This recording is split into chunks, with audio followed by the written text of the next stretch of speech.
I begging you live a prepared Dominican lifestyle for man, woman and child. I begging you live a prepared Dominican lifestyle for man, woman and child. For when disaster strikes, yeah, for when disaster strikes, oh, yeah.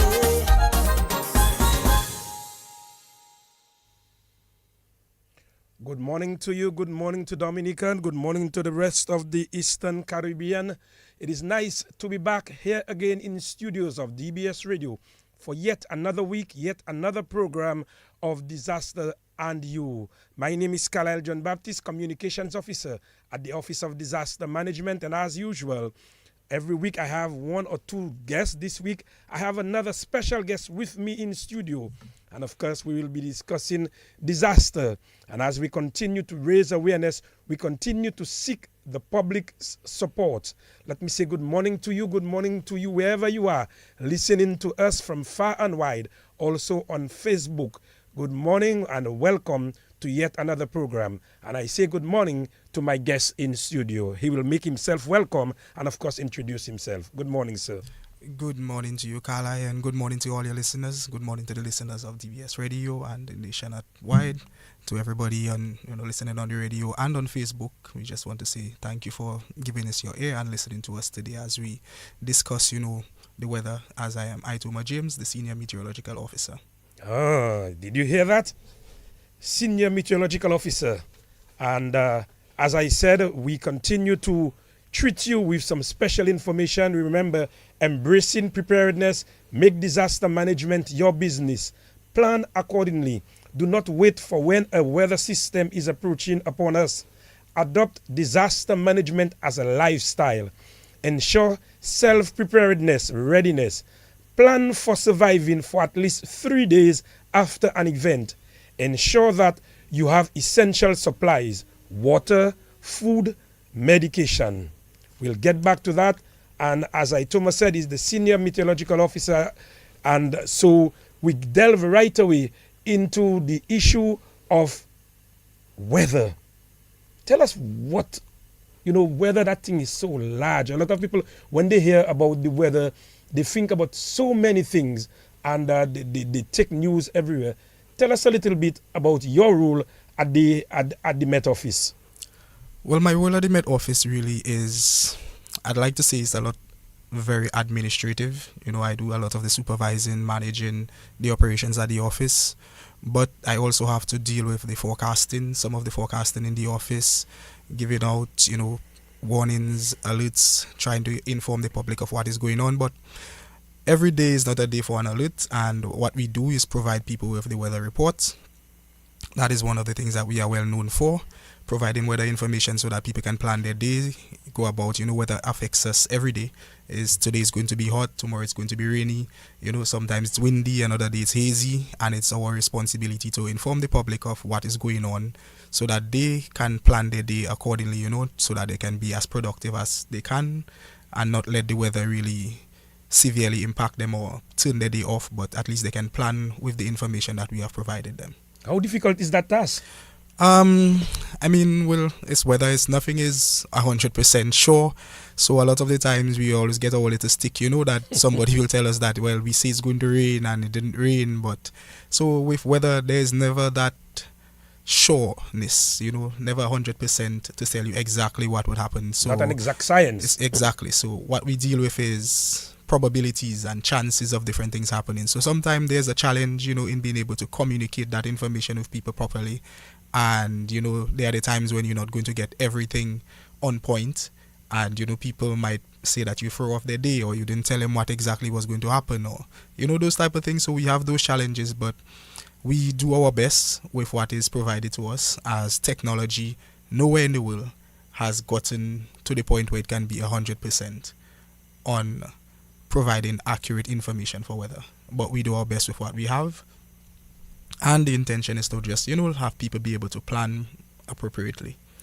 There are times you will see, well, this is the age of technology, and we get a lot of information via the internet. People take information everywhere, helter-skelter. You will see people post something and saying, something is going to hit us and this and that and that. How do you go about guiding the general public as it relates to when we are faced with some weather conditions? Well, I mean, we have protocols within the office as to when and how we release what type of information, because our information and the decisions that we make and what we put out really impacts a lot more than just telling you what is going to happen. There are things that are automatically activated when we say certain things. So the government has to take certain steps. The disaster management office needs to also, activate different things. And we need to be as positive, as sure as we can before we start making certain decisions. And sometimes, I mean, we don't have the liberty that the online forecasters have, that they can just tell you, okay, this is going to happen, or they think this is going to happen, and just say it. When we say it, we have to be as sure as we can before we do it, because our information and our decisions really impact a lot more than just informing people. So we need to be very careful with the way that we put information out. Our information, like I said, it does a lot more than what the forecaster online has the responsibility to do. And with the Met Office, we have to be careful. We have to make sure that we also inform the people. So we always walk that thin line, in the type of messaging, how we message, how we put out the message, and the timing of that message, because we also need to give people enough time to react to what it is that we are doing. But we cannot put everybody in a panic for something that we are still not yet sure of, because the models and the guidances that we use, like I said in the beginning, none of these things are 100%. And the more time, the longer, the further they are out, the more inaccurate they can be, because they will change. So you have to, when you put out that information, we'll continuously inform you that we're looking at something. We'll let you know that we're monitoring it, but we are not going to ask you to make any drastic decisions before we think you need to. Additionally, I mean, this is among your goals and the list of things that you just mentioned. Mm-hmm. Preparedness is one of the things, and no one should be waiting for the Met Office to tell you that we are under watch to start making your plan.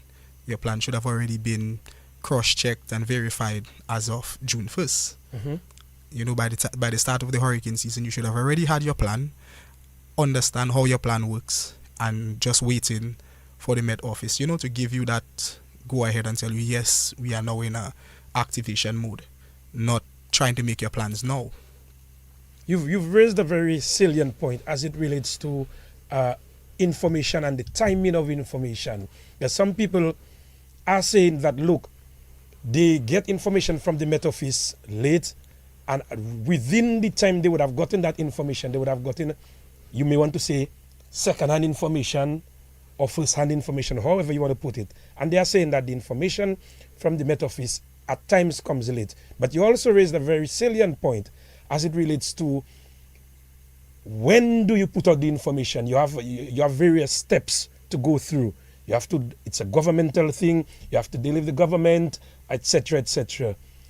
How do you go about in terms of letting the people know that, look, the timing of that information is critical? Because, of course, the government cannot go shutting down a country and put people in a panic mood. That is essential. How do you go about relaying that critical information at the appropriate time? Well, firstly, we try to really just use the definition of the terms, the different things that we have, the different tools that we have different definitions. And among those definitions, there's a timeline. So for the issuing of tropical storm watches, there is a timeline, a time frame that you want to give people. As long as you have that opportunity, you will give people that time, because it is internationally understood that that amount of time is enough for you to be able to activate your plans and make sure that everything that you have, if you have to evacuate, if you have to move, you have enough time, and that is 48 hours.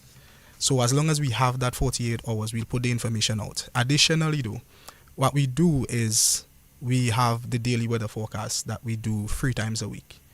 In those weather reports, we will include that information so that you understand that we are monitoring this and that you need to pay attention, because when the time comes, you don't want to not know what we are doing. Just to mention, though, that you spoke about, people getting first and second hand information from different sources. I personally am not somebody who is against, people having different sources for information, because I mean, it's always good to have a second opinion. I don't have any problem with second opinions. And when people get that information from their sources, what it means is that you are informed. And maybe there may be slight differences in the way that the information is provided. Maybe somebody provides that information in a way that is easier for you to understand. And if it spurs you to act and put your plans in place, then I am for it. I would not be against people, getting information that can help them prepare themselves. So as far as I'm concerned, they are helping the Met Office and they are helping our cause by actually getting people informed and having them be in a state that they are ready to act. What I would say though is, as the main authority here in the country, we have the responsibility to put out official alerts which will then spur on different reactions from the government, from the private sector, from the public sector, from different people. They will have, the electricity company, the water company, they will act based on the information that we provide. So we have to be a bit more careful. We cannot just be as free to just say things and not be ready to deal with the consequences of what we say. So we have that, that we have to take into consideration, and what that means is we try to stick very close to the definition of the things, the warnings and the alerts that we have to put out, so that, that when we do something, we can stand by it and know that, okay, we are within our parameters and this is the risk that is posed and we have to do what we have to do now. So we let the people know when we have to let them know that. In days gone by, I remember in years gone by, Dominica would be within the line of Barbados, and Barbados would be the one issuing, if you want to say quote unquote, advisories maybe to Dominica. Who issues the official advisory? Are you still linked to Barbados before you would have to issue an official advisory? To be directly, no. We no longer have to go through Barbados to do these things. But again, I mean, the situation is a bit more complicated. It's not just a direct thing. Usually the warnings that we see, the graphics that we get, and their posts, and we see them regionally and we find them online with different things, these come from the National Hurricane Center that is in Miami. Now, the National Hurricane Center in Miami cannot just issue a warning for Dominica without having a conversation with Dominica or having that discussion. In the past, what happened is that Barbados had the responsibility for issuing watches and warnings for Dominica. What that means is Barbados pretty much was the go-between. They were our advisors. What they had to do was have that conversation with the NHC, discuss whether or not Dominica should be under watch or warning, and then come back and relay that information to us and give us, their reasonings why we should do it, and then get our okay to say that, yes, we agree, we think we will take your word, and we would want to go under watch or warning, and Barbados would then relay that information to the National Hurricane Center, who would then, issue the official warnings from their side. But that doesn't mean that Dominica as a sovereign nation was, told what to do. We had the right to refuse or accept. Right now, without Barbados there, what it means is that we can have that conversation directly with the National Hurricane Center and let them know what we think and what we would like to do. And that is all because the Met Office has, increased its capacity. We have proven to Barbados, and they have given us the green light to tell us that we are now capable of handling this on our own, because we have the personnel who can do this and who can make that decision without having to, go through them, because it does slow down the process when they have to then explain to us after a 10-minute meeting what NHC say, and then we now have to have another 10-minute meeting with them to then go back to Barbados and then to NHC to try to make that decision, when really and truly we could just have that one meeting and make that decision right there.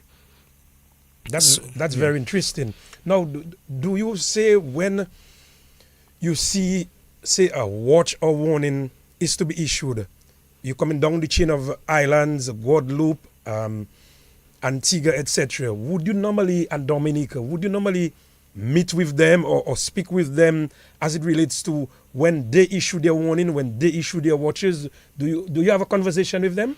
Of course, yeah. That is one of the things that we have, because we are part of a region. We are very small islands, so one system is not going to affect only Dominica. If there's a system affecting us, there is a very high likelihood that Guadeloupe, Martinique, probably St. Lucia to the south, even as far as Antigua to the north, is going to be affected by that same island, that same system. So what we do is we always coordinate our conversations. We discuss what it is that we think that we as islands need to do. You have that discussion, and we communicate that information with the NHC, and we try to coordinate our warnings and watches to ensure that, the entire region is covered and it doesn't look like, we're not sure what we're about.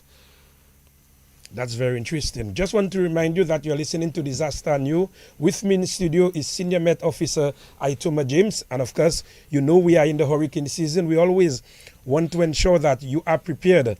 That is why we are out to bring you all that various information.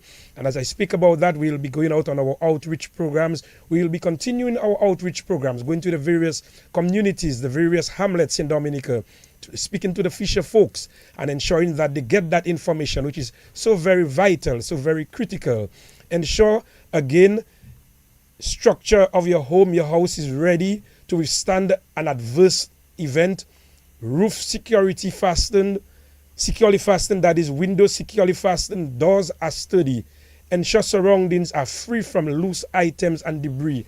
And that is very, very important, because so often we find the drains are all clogged and people cut trees and they just let it fall in the drains. Those things are very important. Ensure that when you cut trees, they do not stay in ravines, they do not stay in the drains. Ensure that they are all cleared. If necessary, seek safe shelter. Know your shelter and route to get there early and safely. Establish your support structure. Those things are very, very important. Your family plan, communication plan, evacuation plan. Follow official sources for information. And again, official sources, the Met Office is the official source of information, Itoma. Yes, we are, and gladly so. I mean, I think we have been doing a good job. I think you think? I know you all are doing a good job. Well, I mean, sometimes you hear otherwise, so you have to always be open to feedback and to what people have to say, and that is one of the things that we have to do. I know we are not 100%, like I said, and we always welcome the feedback from the general public so that we can continue improving. And one of the things that people do not do, I know on DBS radio, the weather report is aired. I'm not sure. Yeah, I think just before we go there, we have a call on the line. Caller, good morning. Welcome to Disaster New. Hello, caller. Are you there?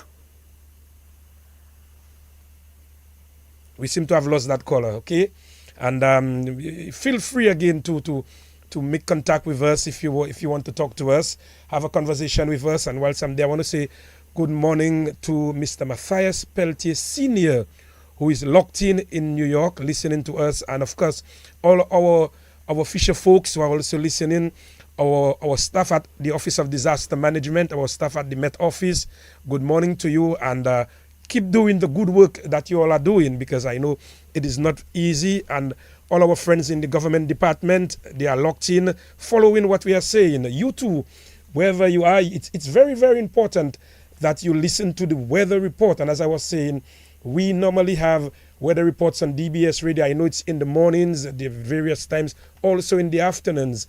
And those weather reports are readily available. Also, they're available online, Itoma. Yeah, we have different platforms that you can get the weather report. We have our website, weather.gov.dm, or you can follow us on Facebook at Met Office, Dominica Met. On Facebook, we also have our WhatsApp channel that you can look for the Dominica Meteorological Service. And we have the information, we provide it in different ways, different formats. So we try our best to serve the public by understanding that people learn and understand and consume information differently. We have folks who will listen to the radio every day for their forecasts. We have people who would prefer to see an image. People who prefer to read that information and try to understand it themselves. So we try to provide the forecast in all the different formats that we can, and we are still open to, feedback from the public as to what we can do differently to help them, understand the information, because communication is not just we talking to you, but is you understanding what we say. And without you being able to understand, then you will not be able to react in the way that we expect you to, or you should react. So we seek to find, every way possible that we can reach the public and as many people as possible. Some people may say that the fisher folks can be extremely stubborn. Their boats, they want to know when to remove their boats to safer shores. You provide them with the information, but they will tell you, some of them will tell you that they are their own weatherman or their own weather woman, and then sometimes they will lose their boats. Sometimes they go out there, although the weather report was provided. What would you want to say to them? That's a bit a difficult question because I mean I understand the plight of some of the fisher folks. You know, sometimes the money that they lose by not going out at sea, sometimes the cost of actually bringing their boat ashore sometimes can be prohibitive to them trying to make that decision. But at the end of the day, if you can safeguard your livelihood, your property, by bringing it ashore and you might lose a day of catch, is better than you losing everything. And when we provide you with information and we give you that information to really bring your boat in because we think it's going to be really bad, is because we are looking at your circumstance and understanding that you do not have that type of insurance that everybody else has. And if you lose what you have, then it falls back on the government, which at the end of the day is everybody. And if we can save you and continue having you as to be a productive member of society by, you know, economically contributing, then we will make that conversation and we'll try to give you the advice that we think we should give you. So, I mean, I understand that people might be a bit stubborn at times, but at the end of the day, we hope that they can weigh the pros and cons to some of the decisions and the advice that we give them, because it's all in good faith and it's to try to help protect their lives, because sometimes you may choose to go out and it might be really dangerous and you did not plan for it. The day may not have started off bad, but the forecast is a prediction of what we expect to happen in the future. Because some people, they will tell you that, look, when I left at 4 in the morning, the sea was okay, but there was a weather forecast before that. Exactly. So, I mean, the information that we give is not to tell you what is happening now. Correct. We try to tell you what we expect to happen so that you can plan for the future. Because it's a prediction, it's a forecast. That is what it is. It's not telling you, well, the weather is nice now. We are telling you that we expect the weather to be nice or we expect it to change. And as a result, you may need to plan accordingly. So we try to give that information so that you can make decisions, and we hope that when we give that information, you understand it and you actually make the correct decisions. Do you have color codes? Yes, we do. And with our visual formats of the forecast, we try to implement some visual coding so that for the people who may, you know, not want to read or may find it difficult to understand the terminologies that we use, we have different color codings that can give you, you know, an idea as to what you should do or what to expect. So we have green, which means that it's go. Everything is okay, so you can go ahead with your day as usual. Yellow, you need to be cautious. You need to understand that there's something that you might need to consider in the weather today. Then we have that orange, amberish color. That one is to tell you that, hey, you need to start taking action. Something is out of the way and you need to act. It may cause you, harm at some way. And then we have red. Everything should stop. At this point, you should start preparing, put all your plans in action, and do everything that you have to do to take, all the precautions to protect yourself and life, because it's something really bad. When will you advise in terms of a flood warning and a flood watch? What are the protocols as it relates to that? Well, with flood warnings and flood watches, it's a bit different. I guess because of the size of Dominica, sometimes it's really difficult to try to predict exactly when or how you're going to get flooding. So with a watch, what we try to do is give people at least 24 to 12 hours if we have that time. We will inform you that it is possible within a specified time. So we will give you a validity period, a time in which we expect flooding to start and which we expect it to end. With a watch, it means that flooding is, it's possible.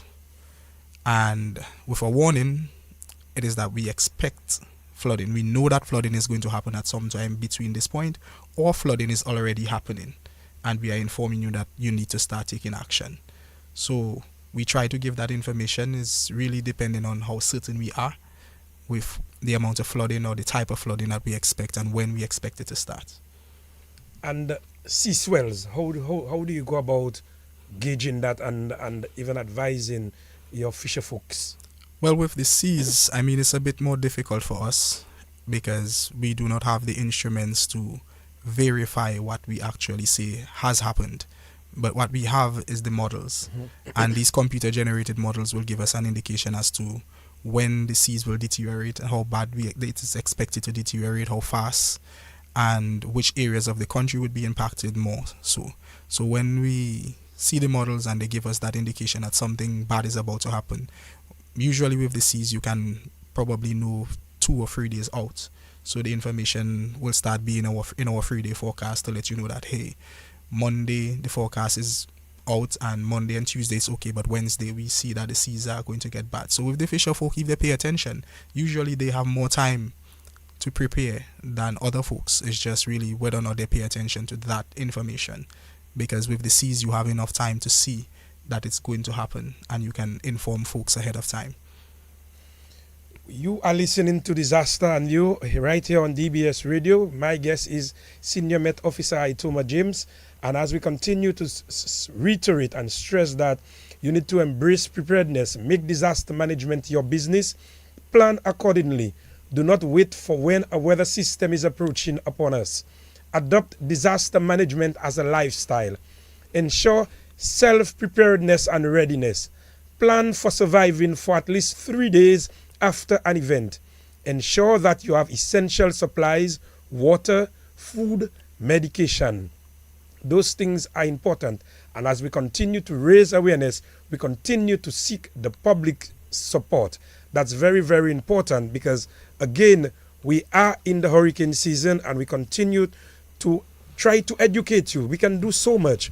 The onus remains on you. And as I said, we'll be having our outreach programs, the Office of Disaster Management, in conjunction with the Met Office. We've been going out there and other personnel trying to inform you and educate you as to the do's and don'ts, what you ought to do, and the various things that you ought to have ready as we continue to delve deeper in the hurricane season. Last week, we had a hurricane, and fortunately, it was not in our area, if I may put it that way. So, but coming up, we entering into the peak of the hurricane season. Yeah, we are in the peak of the hurricane season. I think if you are a weather enthusiast, you can see just how much activity is actually now in the Atlantic. And that is symptomatic of what the hurricane season is and the peak of the season is supposed to be. So, I mean, we have provided folks at the start of the season with the forecast for the season. And based on the information that is out from the National Hurricane Center, again, they expect the season to, the forecast to hold true. And they expect there to be an above normal season, which means that at this point, we should be prepared. We should not relax and think that, the season has started and we are now in August and nothing has happened yet. June, July, and we haven't seen anything yet really affecting us. And we drop our guard. This is not the time. This is the time to actually raise all of our antennas, be ready for whatever it is that we think or we have been planning for, to make sure that, when or if it does happen, we are prepared, because the season is expected to be above normal and there's no indication of it not being that. We had Erin. I mean, if people look at what happened with Erin, it missed us, it passed, and as soon as it passed us, within a day of it passing us, it was a major hurricane. It's just above the region and just exploded. So, I mean, if this happened right before us, that is, what could happen. And you don't want systems like those to catch us off guard. You want to have everything in place in case something like that happens and you're not caught in a situation where you don't know what to do or you don't have anything, secure to secure yourself, your family, your life. So these are the type of things that we have to consider now that we are in the peak of the hurricane season. And every hurricane season, this is at least one of those things that we know is going to happen. It is not a surprise to us. It is not new information. It is something that we face every year of our life. So this should be, something that is built into us, how we react and what we do. I like what the Office of Disaster Management is doing by going out and trying to reach out to people, just figure out just how much people know and try to give them more information. inform them, educate them, help them make their plans and give them information as to what, is needed, what is the best type of plan to make, help them do assessments of their environment so that they can react properly. And these are things that the individuals need to be able to do. Every individual in the country should have a general idea as to how to go about making these plans, enacting these plans, having their family be a part of these plans, because even the children should have their role in these things, because they too have to survive. They too have to, keep themselves safe. It might be you as the parent role to keep them safe or to provide them with, safety, but they have to know how to act and what to do. So, I applaud the Met Office and the Office of Disaster Management for going out on these, these outreach programs and trying to continue educating the people so that they understand what they should be doing, because it's very important. What does the tropic have for the next, next 5, 6, 7, 8 days? Well, right now we are monitoring 2 tropical waves out in the Atlantic. There is one a few days out that we have to pay particularly close attention to. It has a 60% chance of developing into a named storm within the next 7 days. However, what is a bit hopeful for us is that within the next 48 hours, when it would be the closest to us, is still just a 10% chance of it developing. Regardless, though, it's a system that has some deep convection, meaning that there is a lot of rain associated with it, and one of the major things that impacts us here in Dominica is rainfall. So the landslides, the flooding, all of those things are possible. So we have to pay close attention to what is going on with it, regardless of how much it develops, and just be prepared to do what is necessary. So if you have your drains in your areas that are not, they are blocked, you should do what you have to do to try to unblock them before Thursday, Friday, because there's the possibility of some flooding may happen. And, just make your plans appropriately. Anything after that, say for, from, you said Thursday, Friday, over the weekend, moving into Wednesday, Thursday next week? By that time it's really far out. Trying to give people information on weather information 10 days out is really just you being just wishful thinking, in my opinion. Trying to get people to make a determination as to what is going to happen that far out is really you just trying to raise alarm because you figured you can.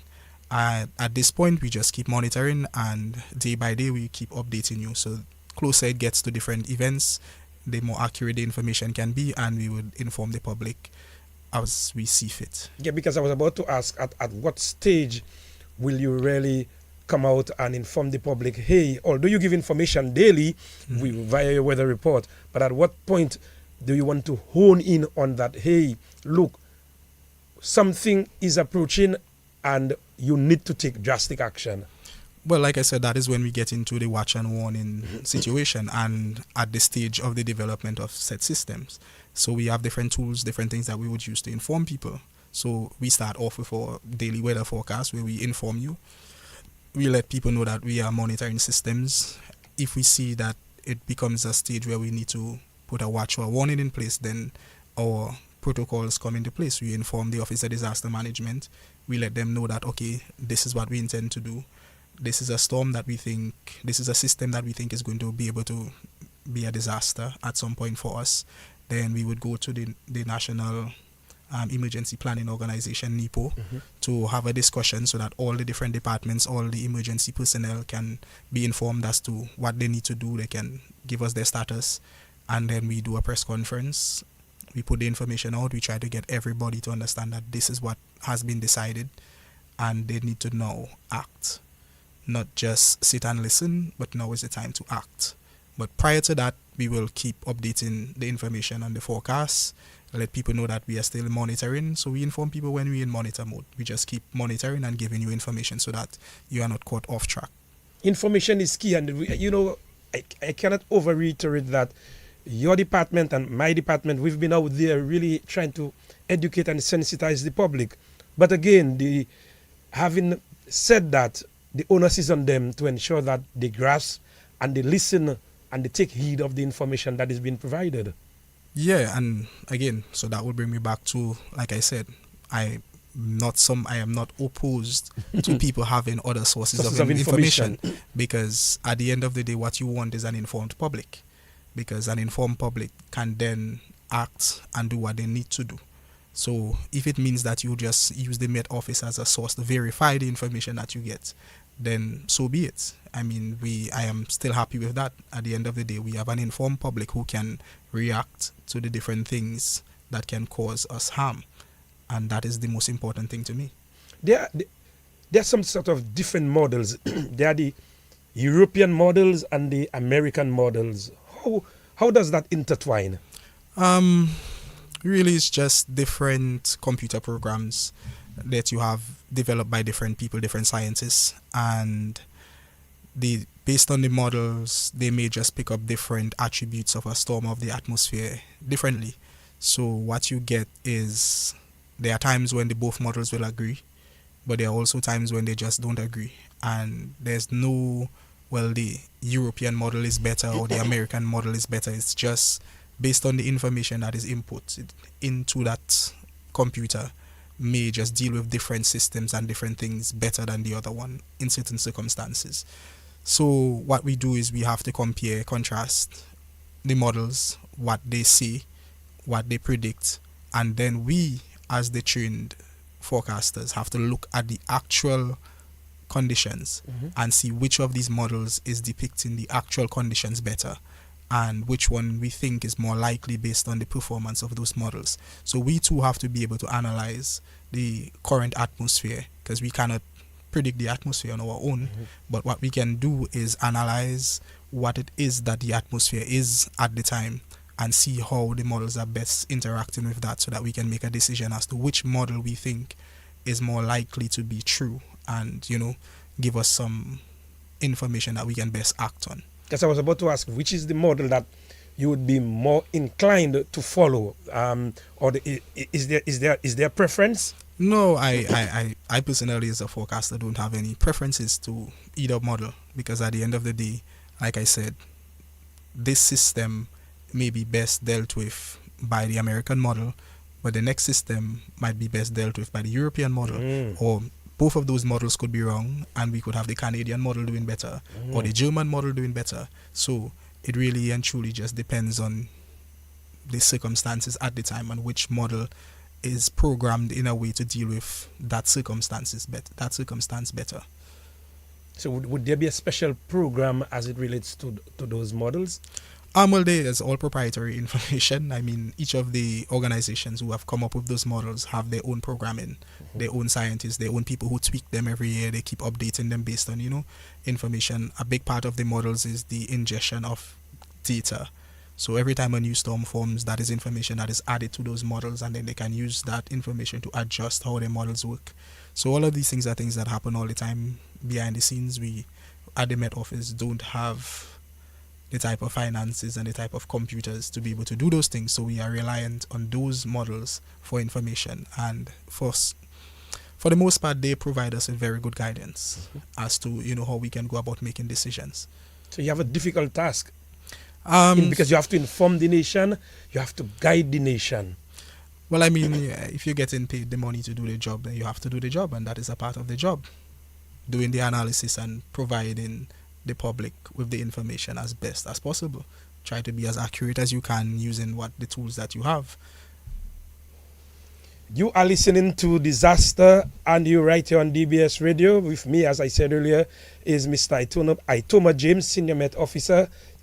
And of course, I am also Carlisle JnoBaptiste, Communications Officer at the Office of Disaster Management. I want to say good morning to you wherever you are listening to us, whatever part of the world you are. Let me say hello to Alison Peltier and Father Matthias up in New York. They are locked in and listening to our program. They've been regular listeners. I want to say thank you so very much to them. And as I continue to say, embracing preparedness, make disaster management your business.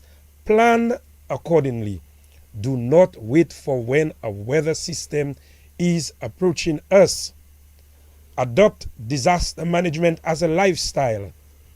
Is that something difficult, to adopt disaster management as a lifestyle? As a lifestyle? I don't think so. I mean, like I said, we are almost forced into it. Well, right. As far as I'm concerned, every year we have the season coming about, and you have to plan for it appropriately. But even outside of what is the hurricane season, we have other weather events that do cause Correct, damage and yes. do put us on the back foot. Yeah, outside of just the hydrometeorological events like hurricanes and storms and the troughs, you also have earthquakes. We have volcanoes. We have all of these things that And we're a volcanic country. yeah, we have all of these things that can affect us. So, I mean, that shouldn't even be something that we should have to be asking people to do. That should already just be built into your psyche. That should be your everyday thing, knowing what you living through and understanding that there is a risk that I have to be prepared for. So, I mean, I understand that there is some economic, challenges. Sometimes the things that they tell you to do when they tell you to plan, pack that little go bag and the things that need to be in it. But I mean, if you know that the season is approaching and you decide from January you're going to buy 5 extra milk and you're going to put them aside, and in April you buy your next 2 sardines and you decide you're going to be there, and you buy your cricks just before, and you have your little thing that that if you have to pick up your bag and go with it, you have it. It's everything that you need to be in it is already there. You get your torchlight, those little things. I mean, we don't have to wait. That is a lifestyle, eh? Yeah, you don't have to wait June month and to go and decide you're going to do an entire shopping. Of course, it's going to be a bit taxing to try to put everything into one, shopping one time to just prepare everything. But if you make it a part of your life, that every day when you make your shopping, when you do your little planning, when you do your things, you include something for that into it, then eventually you're going to be in a situation where you don't need to panic buy or panic react to things. You already know that you have those things in place, because in your everyday decision making, it is a part of what you do. And that is the way we need to start approaching things. If you're not already approaching it that way, I think that is the simplest way to do it. By just all of your plans, all of your planning, you're building a house, you build a retaining wall. Somebody brings a plan for you, you decide, no, my window should have shutters. Because I am taking the loan, I am paying the mortgage, why not have shutters on my windows? Not just have my windows exposed. You doing those things and, plan where the water is going to pass properly, ensure that, water is not going to be able to flood your homes. Like all of these things, if you have them as a part of your planning, then it becomes easy. But what about the person who will say that, okay, I am planning, but my neighbor is not doing certain things, and what my neighbor is not doing is going to affect me? Well, then again, I mean, sometimes that conversation may need to be had. Then you have probably the village councils or the land and surveys or those different organizations, different public structures that may be able to inform you on what to do. But at the end of the day, the onus is on you to take responsibility for your property and for your life and for what you have to do.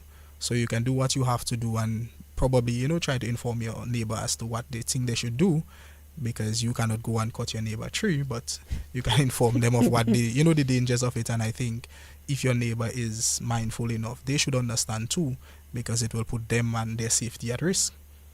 Yeah, because again, we're saying that ensure that you have essential supplies, water, food, and as you quite rightly said, you go shopping month end, you buy, if you were supposed to buy 5 sardines, you buy 6 and you put 3 aside or 2 aside, and every month you maybe put a little 2 there, a little 2 there.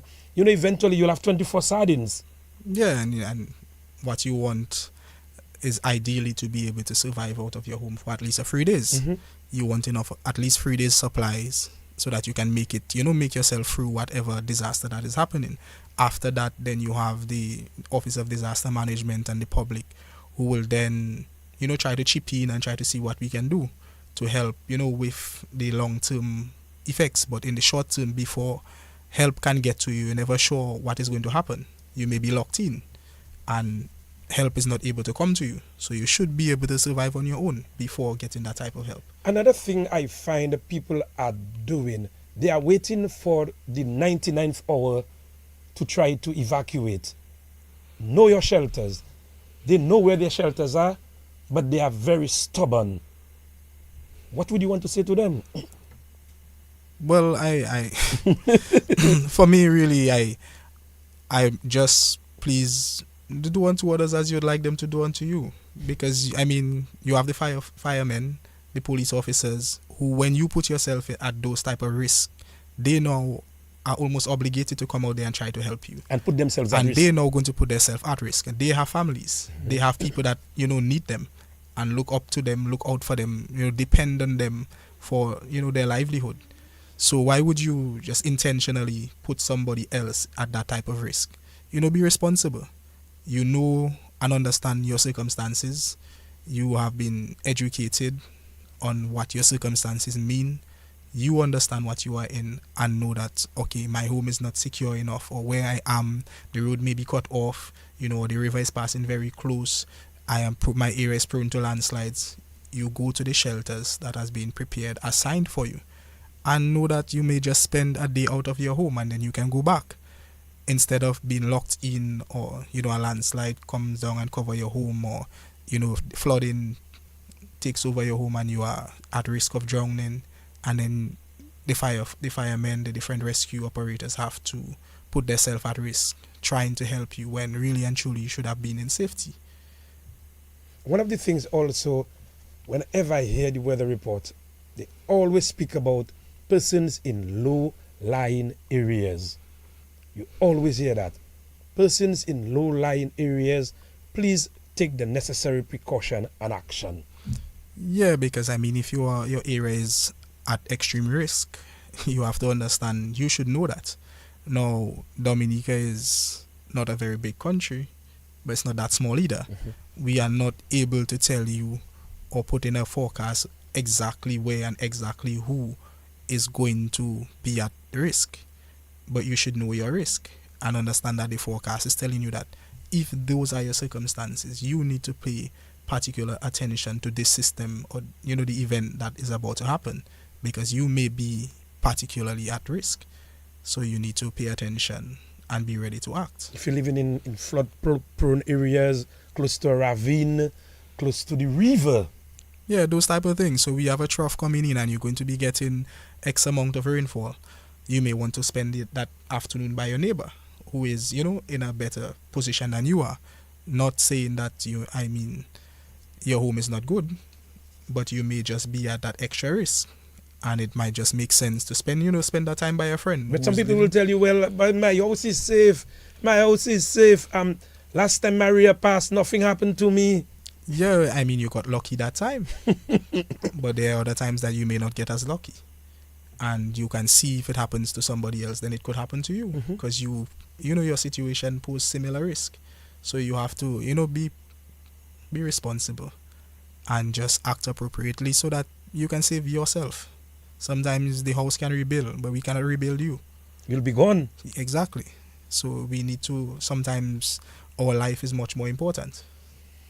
Again, you are listening to Disaster on You. We have just about 5 minutes left as we get ready to wrap our program. Yet another program, Disaster on You, from the Office of Disaster Management. We have with us the Senior Met Officer, Ituma James, with us, discussing the weather, the things you ought to do, the things you ought not to do. Preparedness, preparation is very key.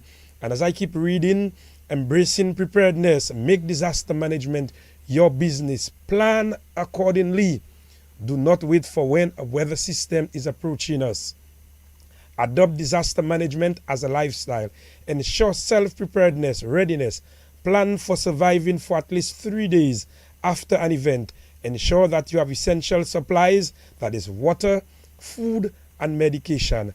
Ensure the structure of your house is ready to withstand an adverse event.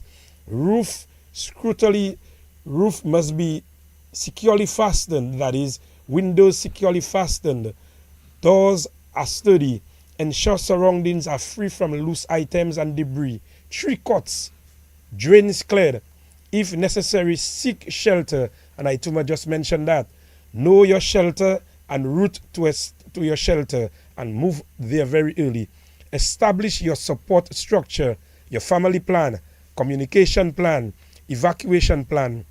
Follow official sources for information. Keep informed. Be ready to take action to save life and secure property. Ituma, your final words as we get ready to wind down our program for yet another week to your listeners. Well, I just want to start off by thanking the staff of the Met Office for the work that they have been doing. They have been doing tremendously well over the past few years. We have been continuously working on improving what it is that we provide to the public. In addition to our general forecast, we provide seasonal forecasts, sub-seasonal forecasts information that every sector of the country can use and help in their planning and, doing what they have to do. And it's tireless work. I think the officers are doing a very good job at getting that information. We still have a bit of work to do, in being able to publicize that information and just informing the public of just how important that information can be to them. And we just hoping that the public can trust in us and the information that we provide so that they can make the appropriate decisions to save themselves, safeguard their property and life. Thank you very much, Aitoma. And of course, remember, embracing preparedness. You have to be prepared. We want to thank the Met Office for again working in conjunction with the Office of Disaster Management as we continue on a weekly basis providing you with information from the Office of Disaster Management.